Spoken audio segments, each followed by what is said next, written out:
பிறந்தார்கள். இவற்றோடும் பிறந்த தமிழுடன் பிறந்தோம் நாங்கள். ஆண்மை சிங்கத்தின் கூட்டம் என்று சிறியோருக்கு ஞாபகம் செய் முழங்கு சங்கி. பொங்கு தமிழருக்கு இன்னல் விளைந்தால் சங்கார நிசமென சங்கே முழங்கு. வெங்கொடுமை சாக்காட்டில் விளையாடும் தோள்கள் எங்கள் வெற்றி தோள்கள். கங்கை போல் காவிரி போல் கருத்துக்கள் ஊறும் உள்ளம் எங்கள் உள்ளம். செங்குரிதனில் கவர்ந்து வீரம் செய்கின்ற தமிழ் எங்கள் மூச்சாம்.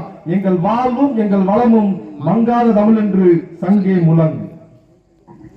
இந்த கூட்டத்தை உணர்வெழுச்சியோடு நடத்தி கொண்டிருக்கிற சேலம் மேற்கு சட்டமன்ற தொகுதியின் பொறுப்பாளர்கள் அத்தனை பேருக்கும், இந்த கிராமத்தில் எனக்கு தெரிந்து இதுவரைக்கும் எந்த கட்சியும் கூட்டம் நடத்தி இருக்காதுன்னு நான் எண்ணுறேன்.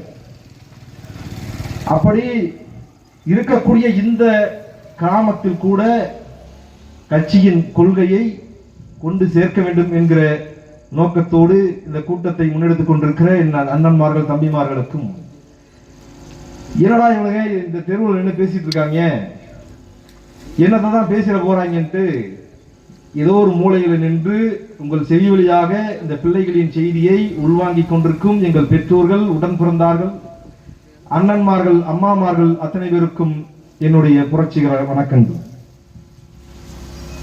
இந்த நாட்டில் நாம் எப்படிப்பட்ட சமூகத்தில் வாழ்கிறோம் என்பதை எங்கள் பெற்றோர்கள், எங்கள் உடன் பிறந்தார்கள் நீங்கள் சிந்திக்கணும். இந்த பூமி பந்தில் வாழுகிற உயிர்களில் மனிதன் தான் ஆகச் சிறந்தவன். ஏன் மனிதன் ஆகச் சிறந்தவன்? இந்த பூமியில் இருக்கக்கூடிய மற்ற உயிர்களை காட்டிலும் மனிதன் சிந்திக்க தெரிந்தவன்.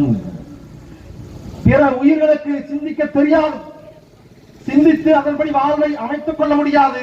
ஆனால் மனிதன் சிந்திக்க தெரிந்தவன், சிந்தித்து அதன்படி வாழ்க்கையை வாழ்வியல் முறையை அமைக்க தெரிந்தவன். அதனால் இந்த பூமி பந்தில் இருக்கக்கூடிய அனைத்து உயிர்களிலும் மனிதன் சிறந்தவன். அப்படி அறிவில் சிறந்த சமூகத்தில் நீங்களும் நானும் வாழ்ந்து கொண்டிருப்பது உண்மை என்றால், இன்றைக்கு இந்த சமூகம் எப்படி இருக்கிறது என்பதை எங்கள் பெற்றோர்கள் நீங்கள் சிந்திக்கணும். ஏனென்றால் சிந்திப்பவன் தான் மனிதன். இந்த சமூகம் 2026 சட்டமன்ற தேர்தலை எதிர்கொண்டு நிற்கிறது. எங்கள் பெற்றோர்கள், எங்கள் உடன் பிறந்தார்கள் இங்க திமுகவிலும் அதிமுகவிலும் இத்தனை ஆண்டுகளாக நீங்கள் கொடி பிடித்து வாக்களித்து அதிகாரத்தை கொடுத்திருக்கிறீர்கள். மீண்டும் இதே திமுக அதிமுக வாக்கு கேட்டு அதிகாரம் கேட்டு இங்கே வர்றான் எங்கள் பெற்றோர்கள். நீங்கள் சிந்திச்சு பாருங்க, திருடர்களிடம் அதிகாரத்தை கொடுத்து விட்டு அவர்களிடம் நியாயம் கேட்கும் ஒரு சமூகமாக இந்த சமூகம் மாறி நிற்கிறது. திருடர்களுக்கு வாக்களித்து அதிகாரத்தை கொடுத்து விட்டு திருடன் நீ எப்படி நியாயத்தை கேட்க முடியும்? திருடனிடம் எப்படி நியாயம் கிடைக்கும்? திருடனுக்கு அதிகாரத்தை கொடுத்துவிட்டு எங்களுக்கு கல்வி வாய்ப்பு இல்லை, வேலை வாய்ப்பு இல்லை, வேளாண்மை செய்ய முடியல, படித்த பிள்ளைகளுக்கு வேலை இல்லை, இடஒதுக்கீடு வேண்டும், மானியம் வேண்டும், இப்படி போராடி போராடி இந்த திருடர்களிடம் எதற்காக நீங்களும் நானும் கையேந்த வேண்டும்? பிரிட்டனின் தந்தை என்று போற்றப்படுகிற வின்சென்ட் சர்ச்சில் பதிவு செய்கிறார், இந்த பூமி பந்தில் இருக்கக்கூடிய நியாயமான ஆட்சி முறைகளில் குறைந்தபட்சமேனும் நியாயமான ஆட்சி முறை மக்களாட்சி முறைதான். அப்படி மக்களாட்சி முறையை, மக்களாட்சி தத்துவத்தை ஏற்றுக்கொண்ட ஒரு நாட்டில் தான் நீங்களும் நானும் வாழ்ந்து கொண்டிருக்கிறோம். ஆனாலும் நீங்களும் உங்களுக்கும் எனக்குமான அடிப்படை உரிமைக்காக, தேவைக்காக நாம் கையேந்த வேண்டி இருக்கிறது, பிச்சை எடுக்க வேண்டி இருக்கிறது, போராட வேண்டி இருக்கிறது. நீ நினைச்சுக்கலாம் நான் சாதி பெருமை இருந்தால் போதும் வாழ்ந்து விடலாம் நினைச்சுக்கிட்டு இருக்கேன். நீ கவுண்டனாயிரு, வன்னியனாயிரு, பறையனாயிரு, தேவராயிரு, நாராயிரு, யாரா வேண்டுமானாலும், ஆனால் அடிப்படை தேவைக்கு அத்தனை பேரும் தெருவில் இறங்கி போராடி கொண்டிருக்கான். போக்குவரத்து துறை ஊழியர்கள் போராடி கொண்டிருக்கிறார்கள், செவிலியர்கள் போராடி கொண்டிருக்கிறார்கள்,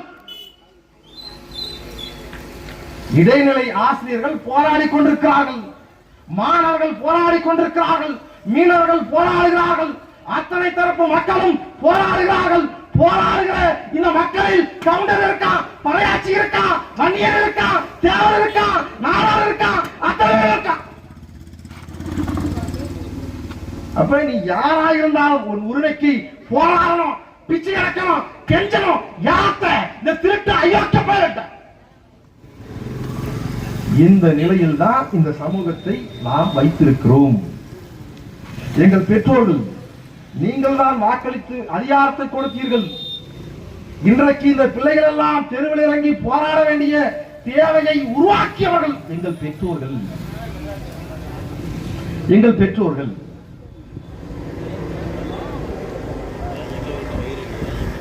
அப்போ இந்த சமூகத்தை மாற்றுவதற்கு, மறு உருவாக்கம் செய்வதற்கான தேவை இங்கே உருவாகி இருக்கிறது என்பதை எங்கள் பெற்றோர்கள் நீங்கள் புரிந்து கொள்ளணும். சிலப்பதிகாரம் நமக்கு கற்பிக்கிறது, அரசியல் பயில்வோருக்கு அறமே கூற்றாகும் என்று சிலப்பதிகாரம் கற்பிக்கிறது. இன்றைக்கு யார் யாரோ வர்றாங்க, அடுத்த முதலமைச்சர் நான் தான், எப்படியேனும் ஆட்சியை அதிகாரத்தை பிடித்துவிட வேண்டும் என்று வர்றான், கிளம்பி வர்றான். இந்த திமுகவில் இருக்கிற உடன் பிறந்தவர்களுக்கு, இந்த உடன்பிறப்புகளுக்கு கருணாநிதி வீட்டில் இருக்கக்கூடியவர்கள், கருணாநிதியின் வாரிசுகளை தவிர வேற முதலமைச்சர் கண்ணுக்கு தெரிய மாட்டான். கருணாநிதி திராவிட முன்னேற்ற கழகத்தை கைப்பற்றி தன் குடும்ப சொத்தாக மாற்றியவர் கருணாநிதி. அதற்கு பின்னால், கருணாநிதிக்கு பின்னால் மு.க. ஸ்டாலின் அவர்கள் அதிகாரத்தை கொண்டார், கட்சியை கைப்பற்றிட்டார், அதிகாரத்தை கொண்டார் முதலமைச்சர். மு.க. ஸ்டாலினுக்கு பிறகு உதயநிதி ஸ்டாலின் முதலமைச்சர், உதயநிதி ஸ்டாலினுக்கு பிறகு இன்பநிதி முதலமைச்சர். அப்ப கருணாநிதியின் குடும்பத்தில் தான் முதலமைச்சருக்கான தகுதி இருக்கிறது, அந்த குடும்பத்தில் பிறந்தவனுக்குத்தான் தகுதி இருக்கிறது என்று நீங்கள் நினைக்கிறீங்க. ஒற்றான் சேப்பாக்கம் சேக்வேரா ஒற்றான். யாரு சேப்பாக்கம் சேக்வேரா? உதயநிதி ஸ்டாலின். வாழும் பெரியார், இளம் பெரியார் ஒற்றான். ஓசிமின், பெடல் காஸ்ட்ரோ, இந்த பூமியில் இருக்கிற அத்தனை புரட்சியாளரும் உதயநிதி ஸ்டாலின் தான். கொஞ்சம் கூட வெக்கமே இல்லாம கொடுக்கிற காசுக்கு மேல கூற. எப்படி இந்த வடிவேலு ஒரு படத்துல சொல்ற மாதிரி, உங்களை பார்க்கும் போது 10 எம்ஜிஆர், 8 சிவாஜி, 6 ரஜினிகாந்த், 4 கமலஹாசன் உங்க முகத்துல தெரியாது அப்படின்பா மயில்சாமி வடிவேல்கிட்ட.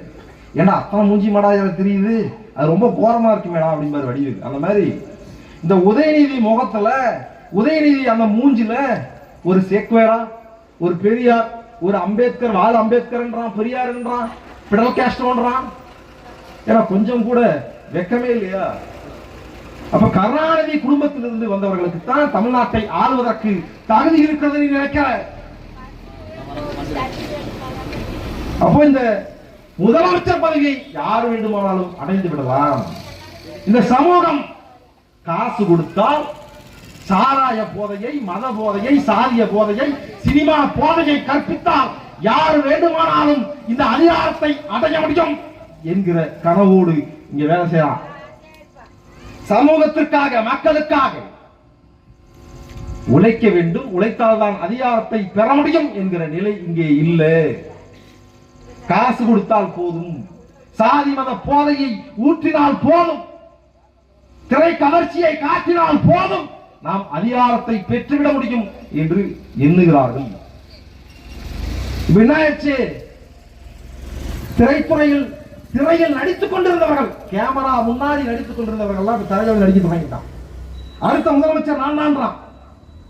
தமிழ்நாட்டின் முதலமைச்சர் பதவி அவ்வளவு கிள்ளுக்கீரையா? இந்த பதவியில் யாரெல்லாம் இருந்தார்கள்? இதற்கான வரலாறு என்ன?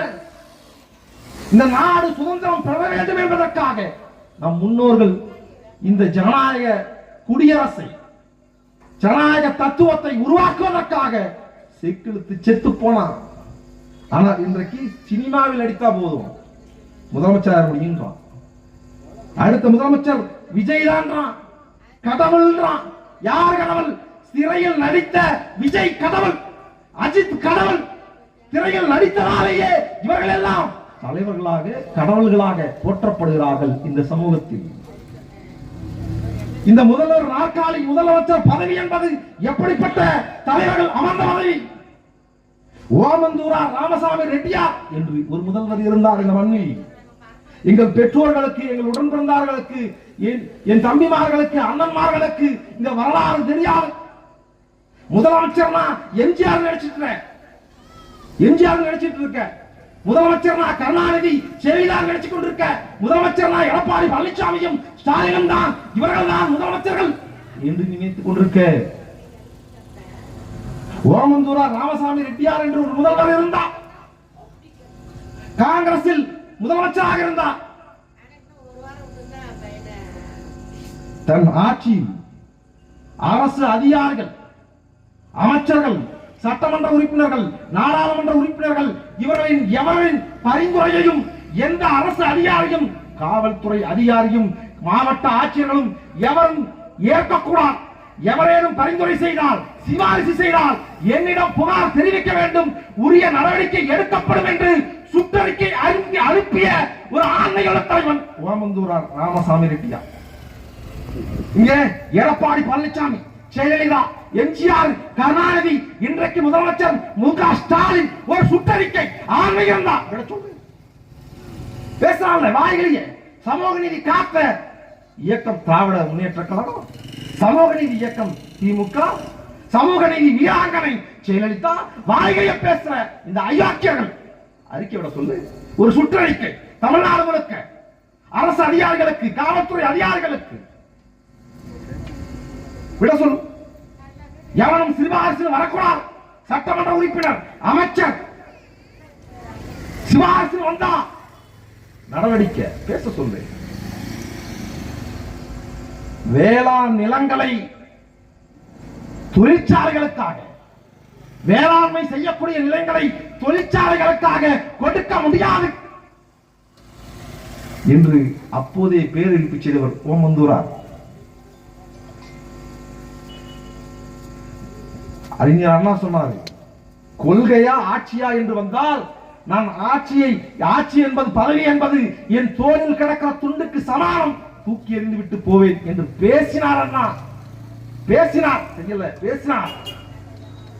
ஆனால் தன் ஆட்சியில் தலைமைச் செயலகத்தில் இருந்த தலைமைச் செயலாளர் ஊழல் செய்துவிட்டார் என்பதற்காக அவர் மீது நடவடிக்கை எடுத்தவர் ஓமந்தூரார் ராமசாமி ரெட்டியார். நேரு பரிந்துரை செய்தார், அவர் மீது நீ நடவடிக்கை எடுக்கக்கூடாது, எடுத்தால் உனக்கு பதவி இருக்க மாட்டேன், இந்த பதவி என் தோளில் கடக்கும் துண்டுக்கு சமானம் என்று பதவியை, முதலமைச்சர் பதவியை தூக்கி எறிந்து விட்டு சென்றார் ஓமந்தூரார். பேசல, செய்து காட்டினார். நாட்டின் வல்லமை மிகுந்த நேரு பரிந்துரைத்தும் நேர்மையின் வழி நின்றவர். அப்படிப்பட்ட தலைவர்கள் இருந்த முதல்வர் நாற்காலி, முதல்வர் பதவி. கர்ம வீரர் காமராசர் இன்னைக்கு பேசலாம். இந்த மண்ணில் நீயும் நானும் படித்ததற்கு காரணம் பெரியார் தான். சீமானின் தம்பிகள் இப்படி பேசுறாங்கன்னா பெரியார் எல்லாம் பேசியிருக்க முடியாது, படிச்சிருக்க முடியாது. கற்பிக்கலாம். திராவிட கழகத்தில் இருக்கிற, திராவிட முன்னேற்ற கழகத்தில் இருக்கிற என் அண்ணன்மார்கள், என் தம்பிமார்கள், மானம் உள்ளவர்கள், மனச்சான்று உள்ளவர்கள், எவனாவது ஒருத்தன் மனச்சான்று சொல்லி, இந்த செட்டிச்சாவடியில் இருக்கக்கூடிய திமுக காரர்கள், நீங்கள் உங்கள் மனச்சான்றை தொட்டு பேச, உன்னையும் என்னையும் படிக்க வைத்தது, இந்த மண்ணின் பிள்ளைகளை படிக்க வைத்தது பெரியாரா அல்லது நம் பெருமிக்க பாட்டன் காமராசனா? பதில் இருக்கா? அப்போ படிக்க வைத்தது நம் பாட்டன் காமராசன். 9 ஆண்டு முதலமைச்சர், இந்த நாட்டின் பிரதமர் யார் என்பதை தீர்மானிக்கக்கூடிய கிங் மேக்கராக வலம் வந்தவர். ஆனாலும் தன் வாழ்நாள் முழுமைக்கும் இந்த மண்ணுக்கும் மக்களுக்குமாக உண்மையும் நேர்மையுமாக வாழ்ந்து, காமராசர் வங்கியில் காமராசர் பெயரில் ஹைதராபாத் வங்கியில் 6 கோடி பணம் இருக்கிறது என்று வாய்க்கூசாமல் போய் பேசியவர்கள் இந்த அயோக்கியர்கள், கருணாநிதியின் சகாக்கள். மறுக்க முடியுமா? ஆனால் உண்மைக்கும் நேர்மைக்குமான அடையாளமாக வாழ்ந்து செத்து போனார் நம் பாட்டன் கர்ம வீரர் காமராசன். செத்த பின்னால் அவர் சட்டை பையில் இருந்தது வெறும் 350 ரூபாய். 4 சட்டை 10 வேட்டி, இதுதான் என் பாட்டன் சொத்து. அப்படிப்பட்ட தலைவர்கள் இருந்த முதல்வர் நாற்காலி. பிறகு என்ன ஆனது? தமிழ்நாட்டில் அரசியல் வரலாற்றின் முதலாக ஊழல் என்கிற ஒரு சாம்ராஜ்யத்தை தொடங்கி வைத்தது கருணாநிதி. மறுப்பீங்களா? கருணாநிதி தொடங்கி வைத்த ஊழல் சாம்ராஜ்யம் ஊழல் வரலாறு. தமிழ்நாட்டில் இருக்கக்கூடிய ஊழல் வரலாற்றை தேடி பார்த்தா தொடக்கம் கருணாநிதி. இன்றைக்கு சர்வதேச சமூகம் ஆய்வு செய்து சொல்றான், ஊழல் மலிந்த ஊழல் மிகுந்திருக்கிற நாடுகளின் பட்டியலில் முதல் 10 இடத்தில் இந்தியா இருக்கிறது. 194 நாடு இந்த உலக சமூகத்தால் அங்கீகரிக்கப்பட்ட 194 நாடுகளில் இந்தியா 10வது இடத்தில் முதல் 10 இடத்தில் இருக்கிறது. ஊழல் மலிந்தது, ஊழல் கொளித்திருக்கிறது இந்தியாவில். அப்ப இந்தியாவில் ஊழல் அதிகமாக எந்த மாநிலத்தில் இருக்கிறது என்று பட்டியலிட்டால், ஆய்வறிக்கை எடுத்து படித்து பார்த்தால் அதில் தமிழ்நாடு முதல் 3 இடத்தில். அப்ப உலகத்திலேயே அதிகமான ஊழல் இருக்கிற நாடுகள் 10 நாடுகள் இந்தியா வருது. இந்தியாவிலேயே அதிகமான ஊழல் இருக்கிற மாநிலங்கள்ல முதல் 3 இடத்துல தமிழ்நாடு வருது. அப்ப இந்த ஊழல் வரலாற்றை தொடங்கி வைத்தது எந்த அயோக்கிய பையன், வல்லமாரி பையன் தேடி வடிச்சு பார்த்தா அந்த அயோக்கிய பையன் கருணாநிதி.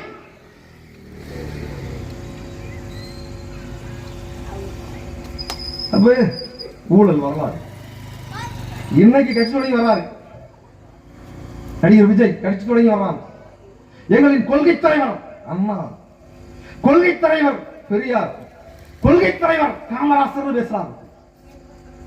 நீங்க என்ன நடிகன் நடிகன் நீங்க அசிங்கப்படுத்துறீங்க? ஏன் கூத்தாடி கூத்தாடி அசிங்கப்படுத்துறீங்க?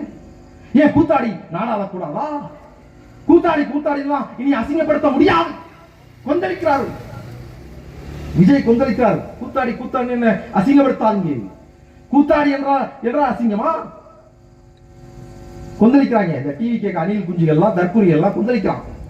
விஜய் கூத்தாடி கூத்தாடி அசிங்கப்படுத்தக்கூடாது. நாங்க என்ன சொல்றோம், விஜயை கூத்தாடி கூத்தாடி அசிங்கப்படுத்துவது நாங்க இல்ல. விஜய் அவர்கள் யாரை கொள்கை தலைவராக ஏற்றிருக்கிறார்கள், அவர்கள் கொள்கை தலைவர்களின் முதன்மை தலைவராக இருக்கக்கூடிய எங்கள் பாட்டன் காமராசன் தான் பேசினார். இந்த மண்ணில் முதலாக அந்த சொல்லாடலை, கூத்தாடி என்ற சொல்லாடலை பயன்படுத்தியது எங்கள் பாட்டன் காமராசர் தான். அவர்தான் பதிவு செய்தார். நீ கூத்தாடிக்கு வாக்களித்து அதிகாரத்தை கொடுத்தால் அவன் கூத்தியாவிடம் நாட்டை ஒப்படைத்து விடுவான் என்று பேசியது இதே தற்கொலை விஜயின் கொள்கை தலைவர் காமராசர். இது தெரியாம அவர் கொள்கை தலைவர் என்றான். அவரை கூத்தாடி கூத்தாடி பேசாதீங்க என்றான். எங்களை கூத்தாடி இழிவுபடுத்தாதீங்க என்றான். என்ன சொல்றான், நாங்கள் ஊழலை ஒழிப்போம். ஊழலை ஒழிப்போம்னா எப்படா ஒழிப்பீங்க? ஒரு செயல் திட்டம் இருக்கா? இல்ல. ஆனாலும் ஊழலை ஒழிப்போம். சரி, எப்படா ஊழலை ஒழிப்போம்னு பார்த்தா எனக்கு எம்ஜிஆர் கொள்கை தலைவர் வழிகாட்டி, அண்ணா வழிகாட்டின்றான். தமிழ்நாட்டு அரசியல் வரலாற்றில் ஊழல் வரலாற்றை தொடங்கி வைத்தது கருணாநிதி என்றால் அதை அடியொற்றி பின்தொடர்ந்தது எம்ஜிஆர். கருணாநிதிக்கு ஒரு சர்க்காரியா கமிஷன் என்றால் எம்ஜிஆருக்கு ஒரு ரே கமிஷன். கருணாநிதியின் சர்க்காரியா கமிஷனில் கருணாநிதி செய்த மொத்த ஊழலின் தொகை 1 கோடிக்குள்ளதான். அறிக்கை சொல்லுது 1 கோடிக்குள்ளதான். ஆனா எம்ஜிஆர் செய்த எரிசாராய ஊழல் வழக்கில் ரே கமிஷன் அறிக்கை சொல்வது எம்ஜிஆர் செய்த ஊழல் 7 கோடி ரூபாய். அப்ப ஒப்பீட்டளவுல கருணாநிதியை ஊழலில் மிஞ்சியவர் எம்ஜிஆர். என்ன சொல்றாங்க, நாங்கள் எம்ஜிஆரை வைத்துக் கொண்டு ஊழலை ஒழிப்போம், அண்ணாவை வைத்துக் கொண்டு ஊழலை ஒழிப்போம், சட்டப்பையில் ஜெயலலிதாவை வைத்துக் கொண்டு நாங்கள் ஊழலை ஒழிப்போம். ஏன்னா ஊழல் வழக்கில் A1 அக்யூஸ்ட் என்று உயர்நீதிமன்றத்தால் தீர்ப்பு வழங்கப்பட்ட A1 அக்யூஸ்ட் ஜெயலலிதாவை வைத்துக் கொண்டு நீ எப்படி ஊழல் ஒழிப்ப? இருந்தாலும் நாங்கள் ஊழல் ஒழிப்போம், எங்களுக்கு வாக்களிங்க, நான் நல்லாட்சியை கொடுப்பேன், பெண்களுக்கு பாதுகாப்பை கொடுப்போம், பெண்களின் பாதுகாப்பை உறுதி செய்வோம். இந்த டிவி கேக்கு தற்கொலை கழகத்துல கொடி பிடிச்சி சுத்துற அண்ணன்மார்களுக்கு, தம்பிமார்களுக்கு நாங்க சொல்றோம், ஊழலை ஒழிப்போம், நேர்மையான ஆட்சியை கொடுப்போம்னா எப்படி கொடுப்பேன்? திமுக தமிழ்நாட்டில் இருக்கக்கூடிய பெரும் முதலாளிகள், இந்த நாட்டை சுரண்டி கொள்ளையடிக்கிற பெரும் முதலாளிகளிடம் தேர்தல் பத்திரம் மூலமாக பல்லாயிரம் கோடியை நன்கொடையாக திமுக பெற்றிருக்கிறது, காங்கிரஸ் பெற்றிருக்கிறது, பிஜேபி பெற்றிருக்கிறது. மறுக்க முடியுமா? ஆதாரம் தேர்தல் பத்திரம், வெளிப்படையான ஆதாரம் இருக்கு. டிவிக்கே தற்கொலை இருக்காங்க, இப்படிதான் கத்திட்டு போவான். இன்னும் 2006 தேர்தல் முடிகிற வரைக்கும் நாங்க எல்லா ஊர்லயும் பாக்குறோம், போகும்போது கேச்சு கேச்சு ஒரு சத்தம், இப்படி கேச்சு கேச்சு இப்படி ஒரு சத்தம், நின்று பேச மாட்டான். ஏன் நின்று பேச? அவன்கிட்ட கொள்கை இல்ல, தத்துவம் இல்ல. என்ன சொல்றான்? கொள்கை தேவையில்லைங்க, தத்துவம் தேவையில்லைங்க. ஏண்டா அயோக்கிய பயல், வெறும் 3 மைக்க பார்த்தா தலைவரிக்க ஓடுற தற்குறி தலைவரை வைத்திருக்கிற உனக்கே இவ்வளவு திருடா. 30 ஆண்டுகள் வீரத்தை கொண்டு வந்து முன்னால் நிறுத்திய போதும் இந்த மண்ணுக்கும் மக்களுக்குமாக துணிவோடு எதிர்த்து என்று போராடி காட்டிய தலைவன் பிரபாகரனை ஏற்றிருக்கிற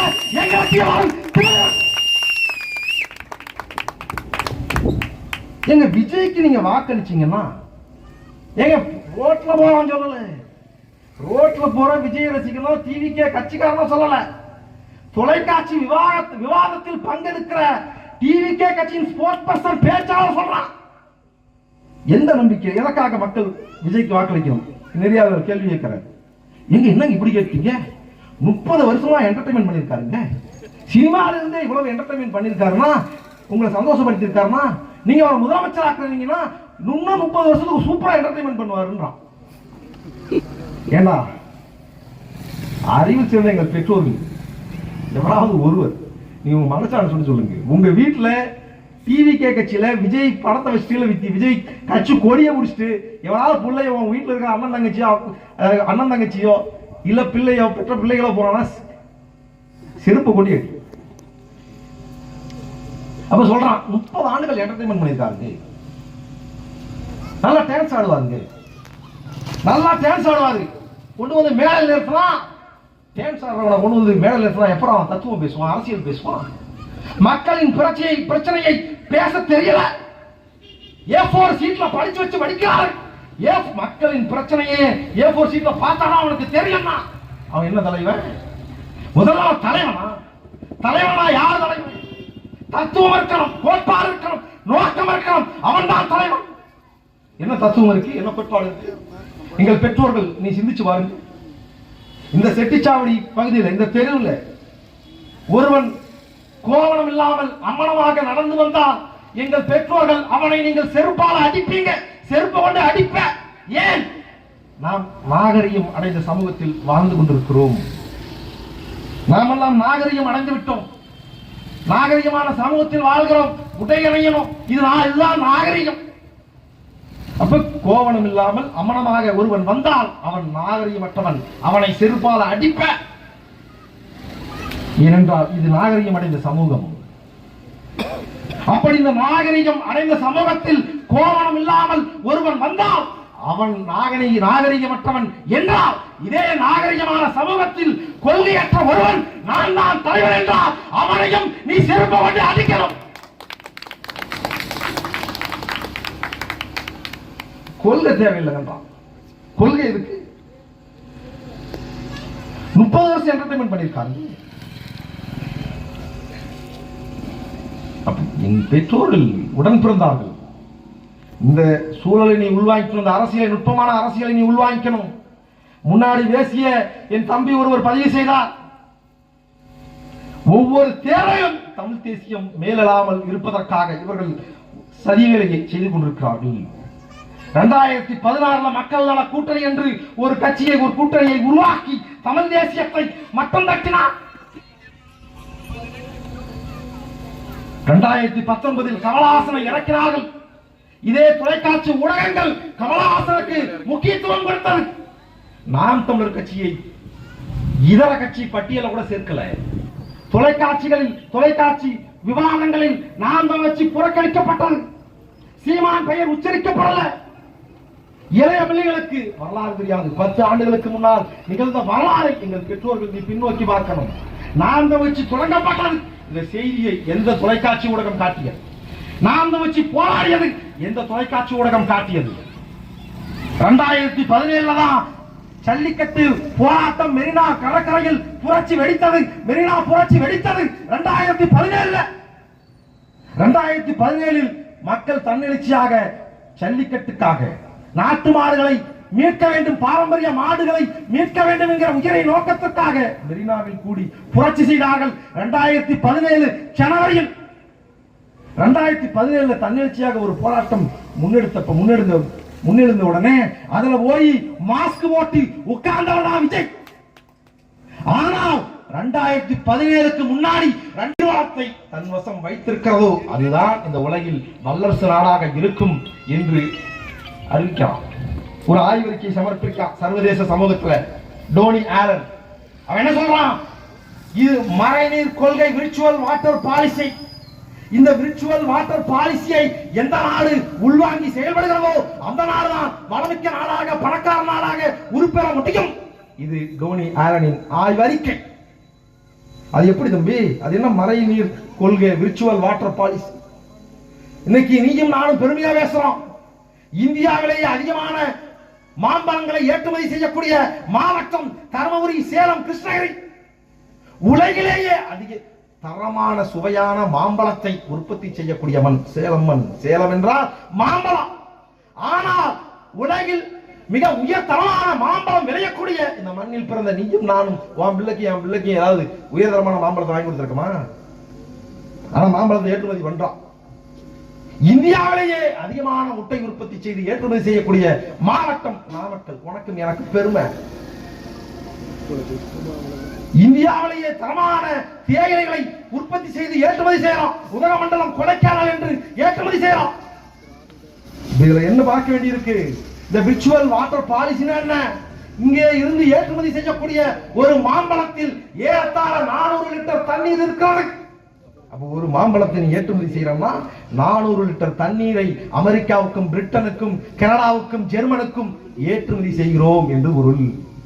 இதைத்தான் விர்ச்சுவல் வாட்டர் பாலிசி என்றார். அப்ப வெறும் 400 லிட்டர் தண்ணீரை ஒரு மாம்பழத்தின் வடிவத்துல நீயும் நானும் ஏற்றுமதி செய்யறோம். எவ்வளவு ஏற்றுமதி செய்யறோம்? 400 லிட்டர் தண்ணீரை ஒரு மாம்பழத்தின் விலையாக வெறும் 15 ரூபாய், 20 ரூபாய்க்கு 400 லிட்டரை ஏற்றுமதி செய்யறோம். ஆனா உனக்கும் எனக்கும், உன் பிள்ளைக்கும் என் பிள்ளைக்கும் இதே செட்டிச்சாவடியில 1 லிட்டர் தண்ணீர் 20 ரூபாய்க்கு இந்த அரசு விற்கிறது. இதுதான் விர்ச்சுவல் வாட்டர் பாலிசி.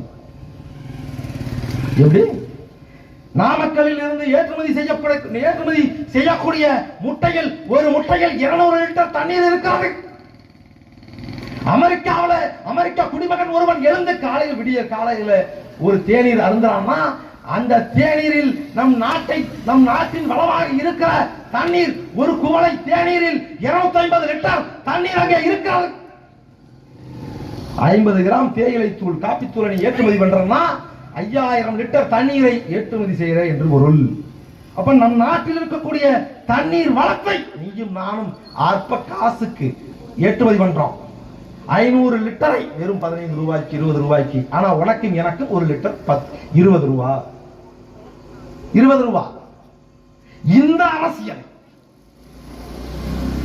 தண்ணீர் வர்த்தகம், கல்வி வர்த்தகம், மருத்துவம் அடிப்படை உரிமையாக இருக்கிற மருத்துவம் வர்த்தகம், இதற்கு பின்னால் இருக்கக்கூடிய வர்த்தக மாஃபியா, இதையெல்லாம் இந்த மக்களுக்கு எடுத்துரைத்தது, இந்த சமூகத்தில் பேசியது ஒரே ஒரு ஆன்மீக தலைவன் எங்கள் அண்ணன் சீமான் மட்டும்தான். நீ திமுக, அதிமுக, எந்த கட்சியில ஆனா மனச்சான்ற தொட்டு நீ சிந்திச்சுப்பா. நீ இருக்கிற கட்சியின் தலைவன் எவனாவது ஒருவன் இந்த அரசியலை இங்க பேசியது உண்டா? பேசியிருக்கானா? பேசியது உண்டா?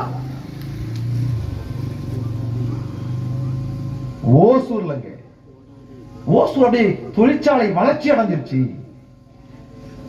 ஓசூர் வளர்ந்த நகரமாக மாறிடுச்சு. பெருமை பேசுறான். ஓசூர்ல போய் இறங்கி பாரு.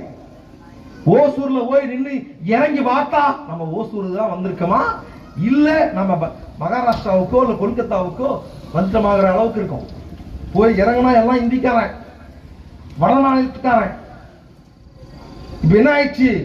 இதுவரைக்கும் ஓசூர் மண்ணில் தொழிற்சாலை தொடங்குவதற்காக ஏறத்தாழ 60,000 ஏக்கர் நிலத்தை அந்த மண்ணின் மக்கள் பறிகொடுத்திருக்கிறார்கள், தியாகம் செய்திருக்கிறார்கள். தொடக்கத்துல என்ன நினைச்சான்? ஓசூருக்கு தொழிற்சாலை வருது, நாம் எல்லாம் வளர போறோம்னு நினைச்சான். தன் சொந்த நிலத்தை 60,000 ஏக்கர் நிலத்தை அந்த மண்ணின் மக்கள் கொடுத்தான், அபகரிக்கப்பட்டது, தியாகம் செய்தான். ஆனால் இன்றைக்கு அந்த ஓசூரின் வளங்கள், வேலை வாய்ப்புகள் இவையெல்லாம் யாருக்கானதாக மாறி இருக்கிறது என்பதை எங்கள் பெற்றோர்கள் நீங்கள் சிந்திக்கணும். ஓசூர் மட்டுமல்ல, தமிழ்நாடு முழுமைக்கும் கட்டுக்கடங்காத எண்ணிக்கையில் அடங்காத வடமாநிலத்தவர்கள் ஆக்கிரமிப்பு செஞ்சுட்டான். ஈரோடு நகரத்தில் மட்டும் ஏறத்தாழ 10 லட்சம் பேர் வடமாநிலத்தவர்கள் இருக்காங்க. பெருந்துறையில் மட்டும் 1.5 லட்சம் பேர் இருக்கான். வெப்படையில் 50,000 பேர் இருக்கான். ஈரோடு மாவட்டத்தில் மட்டும் ஏறத்தாழ 30 லட்சம் பேர் வடமாநிலத்தவர்கள் குவிந்து விட்டார்கள். கோயம்புத்தூர், திருப்பூர்ல வடமாநிலத்தவர்கள், சேலத்தில் வடமாநிலத்தவர்கள் வந்து குவிஞ்சிட்டான். ஆனாலும் பேசுவோம், நாங்கள் தமிழ்நாட்டில் தொழில் வளர்ச்சியை ஏற்படுத்தியிருக்கிறோம். யார் பேசுறது? இந்த திமுக தலைவர்கள் உதயநிதி ஸ்டாலின், எடப்பாடி பழனிசாமி, ஜெயலலிதா இவர்கள்லாம் வாயிலே பேசினார்கள். தொழில் வளர்ச்சி அடைந்த மாநிலம் தமிழ்நாடு. மாற்றியது திராவிட முன்னேற்ற கழகம், திராவிட கட்சிகள். தொழில் வளர்ச்சி உருவாக்கினீர்கள். ஆனால் அந்த வளர்ச்சி யார் காலம்?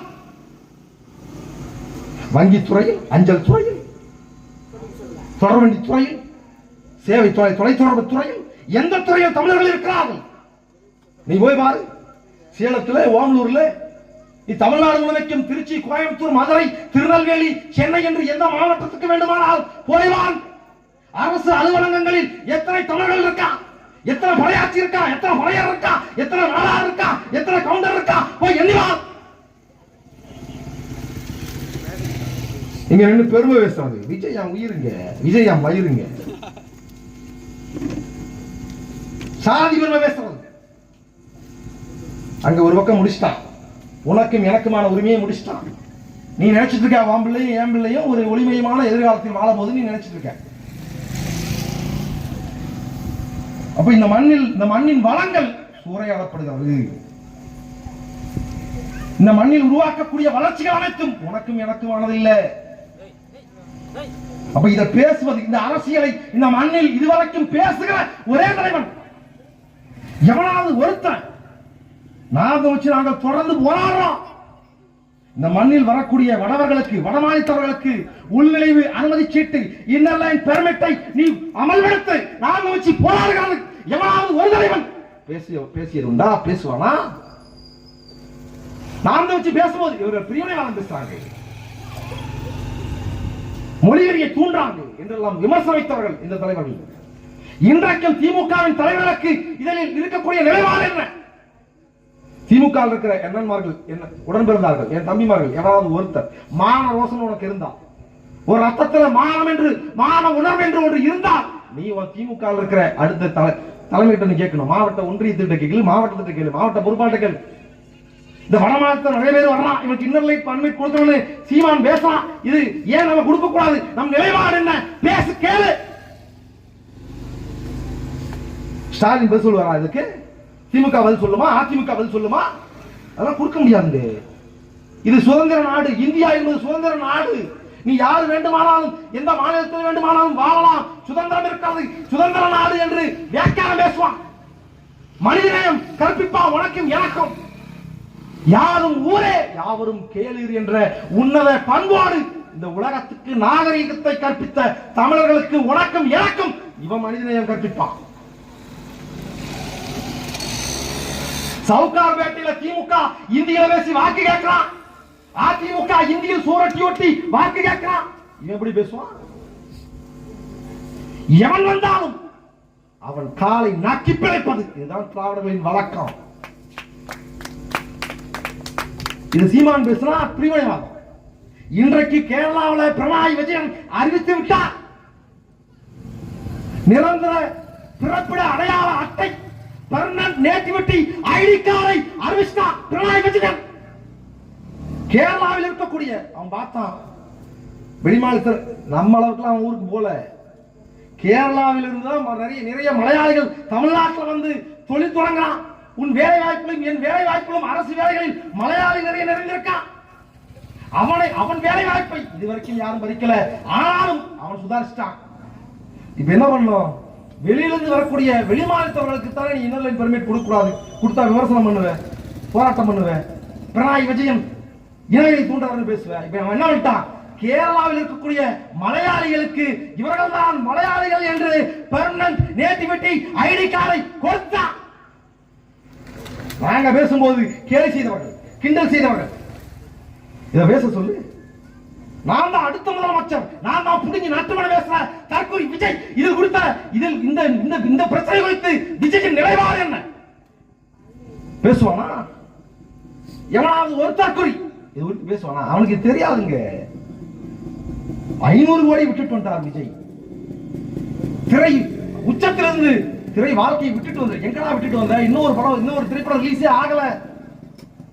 இன்னைக்கு வரைக்கும், நேற்று வரைக்கும் அந்த திரைப்படத்திற்காக நீ உழைத்துக் கொண்டிருக்க, திரைத்துறையெல்லாம் பணி செய்கிற. ஆனா விட்டுட்டு வந்தார். இன்னமும் ஜனநாயகன் திரைப்படம் வியாபாரம் நடந்து கொண்டிருக்கு. அப்ப என்ன பண்ணும்? அரசியலுக்கு வர்றதுக்கு 2 மாசத்துக்கு முன்னாடி வரைக்கும் இவன் திரைத்துறையில சம்பாதிப்பான். 2 மாசத்துக்கு முன்னாடி வரைக்கும் திரைத்துறையில சம்பாதிப்பான். அந்த 2 மாசத்துல இந்த வெக்கேஷன் போற மாதிரி 2 மாசம் வந்துட்டு போவான். இது தியாகம். நாங்க ஊழலை ஒழிப்போம். யாரை வச்சு நீ ஊழலை ஒழிப்போம்னா செங்கோட்டையை வச்சு ஒழிப்போம். ஏன்னா அவனே 1ஆம் நம்பர் அயோக்கிய பையன்.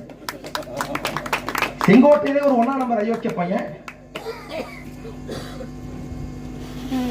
வாச்சாத்தி படுகொலையில எங்கள் வன்னியர் சமூகத்தை சேர்ந்த ஏறத்தாழ 8 பெண்களை கற்பழித்து அந்த கிராமத்தை சீரழித்த 1ஆம் நம்பர் அயோக்கிய பையன் இந்த செங்கோட்டைய. அவனை வச்சுக்கிட்டாங்க நல்லாச்சு கொடுப்போம்.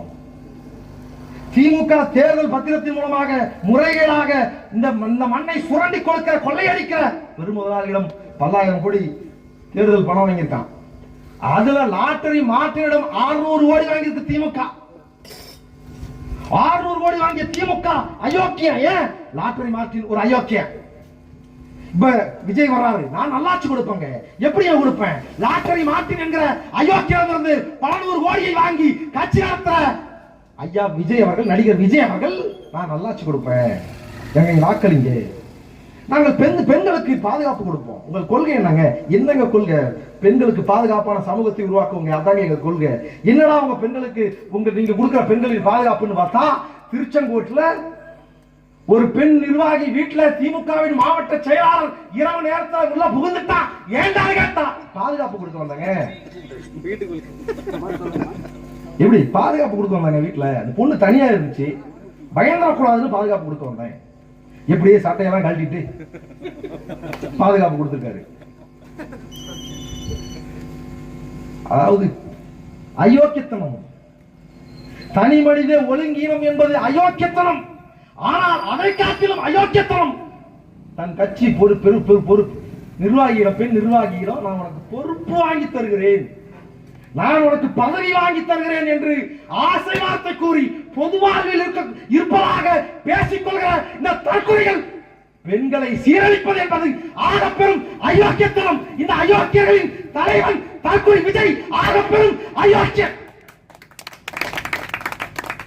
மாவட்டந்தோறும் போராடுறாங்க. டிவிகேல இருக்கக்கூடிய கட்சி உறுப்பினர்கள் மாவட்டந்தோறும் போராடுறான். எங்கள் மாவட்ட பொறுப்பாளர் காசு கொடுக்கிறவங்களுக்கு தான் பொறுப்பு கொடுக்கிறாரு, காசு கொடுத்தாதான் பொறுப்பு கொடுக்கிறாரு. பல லட்சங்கள் வாங்கலாம். மாவட்ட செயலாளருக்கு 30 லட்சம் கொடுத்தா நீ டிவிகேல மாவட்ட செயலாளர். இதை கேட்டா இந்த தற்கொலைகளுக்கு அணில்களுக்கு கோவம் வருது. போகும்போது கீச்சு கத்திட்டு போறான். இந்த அயோக்கிய பையன் எவனாவது ஒருத்தர மாவட்ட கேள்வி கேட்க சொல்லு. ஏங்க நாங்க 30 வருஷமா போஸ்ட் ஓடிட்டு இருக்கோம், நீ எப்படா திடீர்னு மாவட்ட செயலாளர் போய் கேளு, செருப்பகள் அடிப்பான். அப்ப இதையெல்லாம் பேச மாட்டான், இதெல்லாம் பேச மாட்டான். ஆனா நான் முதலமைச்சர் ஆயிடும். இந்த மண்ணில் வளங்கள் குறித்து, வளங்கள் பறிபோவது குறித்து பேச மாட்டான். இதே சேலம் மண்ணில், இந்த மண்ணில், இந்த மண்ணுக்கும் மக்களுக்குமான சிக்கல் எங்கே நடந்தாலும், எங்கே நிகழ்ந்தாலும் அந்த மக்களுக்காக, அந்த மண்ணுக்காக, மக்களோடு மக்களாக நின்று மக்களுக்காக போராடுகிற ஒரே தலைவன் எங்கள் அண்ணன் சீமான் மட்டும்தான். இதை எந்த மனச்சான்று உள்ளவரும் மறுக்க முடியாது. ஆனால் சேலம் மாவட்டத்தில் இருக்கிற நீங்களும் நானும் எங்கள் அண்ணன் சீமானுக்கு கூடுதலான நன்றி உணர்ச்சியோடு இருக்கணும். ஏன் தெரியுமா? சேலம் மாவட்டத்தில் 8 வழிச்சாலை திட்டம் என்று ஒரு திட்டத்தை அதிமுக அரசு அறிவித்தது. எடப்பாடி பழனிசாமி அறிவித்தார். நானும் விவசாயி தான் என்று வாய்களில் பேசுகிற எடப்பாடி பழனிசாமி 8 வழிச்சாலை என்ற ஒரு திட்டத்தை அறிவித்து வேளாண் பெருங்குடிகளின் வயத்தில் அளித்தார். விவசாய நிலங்களை புல்டோசர் விட்டு நாசம் செய்தார். இதே எடப்பாடி பழனிசாமி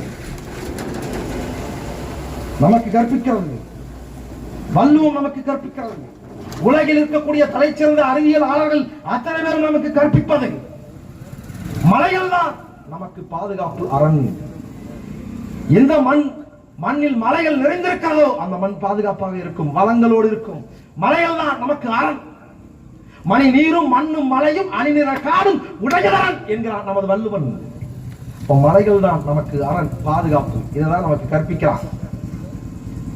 இப்ப இந்த 8 வழிச்சாலை திட்டம் வந்திருந்தா கல்வராயன் மலை, சேர்வராயன் மலை, சித்தேரி மலை, கஞ்சமலை என்று ஏறத்தாழ 8 மலைகள், தாது வளமிக்க 8 மலைகளை எடப்பாடி பழனிசாமியும் திமுகவும் கூட்டு செய்தி செய்து அடித்து நொறுக்கியப்பா. இதோ ஏற்காடு கல்வராயன் மலை இன்றைக்கு இருந்திருக்காது. இப்ப மலைகள் தான் நமக்கு அரண் கற்பிச்சாங்க இல்லையா? இன்றைக்கு இந்த மலைகளுக்கு அரணாக நின்றது எங்கள் அண்ணன் சீமான். இந்த 8 வழிச்சாலை திட்டத்துக்கு எதிராக 2018 திமுக போராடினா. இதே சேலம் மாவட்டம் கலெக்டர் அலுவலகத்துக்கு முன்னாடி, கலெக்டர் ஆபீஸுக்கு முன்னாடி திமுக போராடிகள் வீரபாண்டி ராசா தலைமையில போராடிச்சு திமுக 8 வழிச்சாலை திட்டத்தினுடைய எதிர்ப்போம் பேசலாம். இந்த மண்ணில் இருக்கிற அத்தனை தலைவர்களும் 8 வழிச்சாலை திட்டத்துக்கு எதிராக அன்றைக்கு பேசினார்கள், அறிக்கை கொடுத்தார்கள். ஆனால் ஒரே ஒரு தலைவன் தான் போராடுகிற மக்களோடு மக்களாக நின்று போராடி கைதாகி இதே சேலம் சிறைச்சாலையில், சிறை கொட்டடையில் அடைபட்டது, சிறைப்பட்டது ஒரே தலைவன் தான். அது எங்கள் அண்ணன் சீமான் மட்டும்தான். அவன் தான் காத்து நின்றான் இந்த 8 மலைகளை. இன்றைக்கு வரைக்கும் 8 வழிச்சாலை திட்டம் என்று ஒரு அறிக்கையோ ஒரு தகவலோ அரசு தரப்பில் இருந்து வந்தால் முதல் எதிர்ப்பு குரல் வருவது எங்க அண்ணன் சீமானிடம் இருந்துதான். அப்ப இதெல்லாம் எது குறித்தும் சிந்திப்பதில்லை, இதெல்லாம் அரசியலே இல்லை அப்படின்றான். திமுக அதிமுக வாக்குக்கு காசு கொடுத்தால் அதிகாரத்தை பெற்றுவிட முடியும் நம்புறான். கல்வி கடனை ரத்து செய்வோம் திமுகவின் தேர்தல் அறிக்கை. பெட்ரோல் விலையை பாதியாக குறைப்போம் திமுகவின் தேர்தல் அறிக்கை. நாங்கள் ஆட்சிக்கு வந்தா சுங்கச்சாவடி, ஒரு சுங்கச்சாவடி கூட இருக்காது, புடுங்குவோம் என்று பேசியது அக்கா கனிமொழி திமுகவின் தேர்தல் அறிக்கை. ஆனால் ஆட்சிக்கு வந்து 4.5 ஆண்டுகள் ஆகிவிட்டது. ஆனால் ஸ்டாலின் இதுவரைக்கும் புடுங்கியது என்ன? பதில் இருக்கா? அப்ப என்ன நினைக்கிறான்? எதை வேண்டுமானாலும் பேசலாம், வாக்குறுதி கொடுக்கலாம், நிறைவேற்ற வேண்டும் என்கிற தேவையில்லை, அவசியம் இல்லை. ஏன்? காசு கொடுத்தா ஓட்டு போடுவான். ஏன்? தமிழன் மானம் கெட்டவன் நினைக்கிறான். நம்ம என்ன செய்ய வேண்டியிருக்கு? தமிழர்கள் தன்னுள் வரலாறை உணர்ந்து செயல்பட வேண்டிய தேவை இருக்கு. தேர்தல் என்பது வெறுமனை வாக்களிக்கிற ஒரு சடங்கு அல்ல, சம்பிரதாயம் அல்ல. உன் பிள்ளைகளையும் என் பிள்ளைகளின் வாழ்வையும் தீர்மானிக்கிற ஒரு ஆயுதம். இந்த ஜனநாயகம் கொடுத்திருக்கிற ஒரு ஆயுதம் வாக்கு.